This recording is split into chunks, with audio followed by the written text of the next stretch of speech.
দুপুরবেলা কি পোস্ট করব ভিডিও খুঁজে পাচ্ছিলাম না। যাই হোক, এই ভিডিওটা হচ্ছে আমাদের বাড়ির মা মনসা পুজোর মানে সঞ্জমের দিন ভিডিও একটু করে রেখেছিলাম, আজকে কাজে লাগলো। এদিকে দেখো সব টেন্ট হাউস থেকে বাসনপত্র আনা হয়েছিল, আমি আবার ভালো করে দিয়ে নিলাম, মনে তৃপ্তি আসছিল না। এই দেখো দেওয়ার পর এখন আমি আমার হাজব্যান্ড বেরিয়ে পড়ব পূজার কেনাকাটা করতে।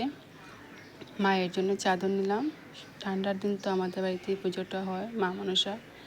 মায়ের সব কিছু কেনা হয়ে গেছে, এদিকে তো পূজার আয়োজন চলছে, শুরু হয়ে গেছে। আমি এদিকে মায়ের জন্য সুজি লুচি নিজের হাতে বানিয়ে নিলাম। আর এদিকে তো ভোগের জন্য মাসি রান্না করছেন খিচুড়ি প্রসাদ, ওনার হাতে রান্না অনেক জাদু আছে। এদিকে দেখে পূজা আরম্ভ হয়ে গেছে, আমাদের বাড়িতে অনেক লোকজন এসেছে, আমার খুব ভালো লাগে সবাই আসলে। এই দেখো বন্ধুরা, খুব ভালো লাগছে এই দিনটার জন্য, আমরা সবাই অপেক্ষা করে থাকি কবে মা মনসার পুজোর দিনটা আসবে। সবাই মা মনসার মুখটা একবার দেখে নাও। এই দেখো, আর তোমাদের আমার মা মনসার পুজোর ভিডিওটা কেমন লাগলো কমেন্টে জানিও। চলো বন্ধুরা একটু যাই, ঘুরি চারিদিকটা।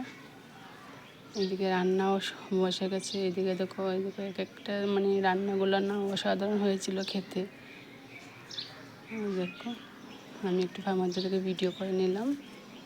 এদিকে দেখো যজ্ঞ শুরু হয়ে গেছে, এখন রান্নাঘরে যাই দেখি আমার মাসি, আমার মেজো বোন, আমার মা, আমার ছোটো বোন কি সুন্দর করে গল্প করছে ওরা। এই যে আমার হাজব্যান্ডের বন্ধু, আমি, আমার হাজব্যান্ড পুজো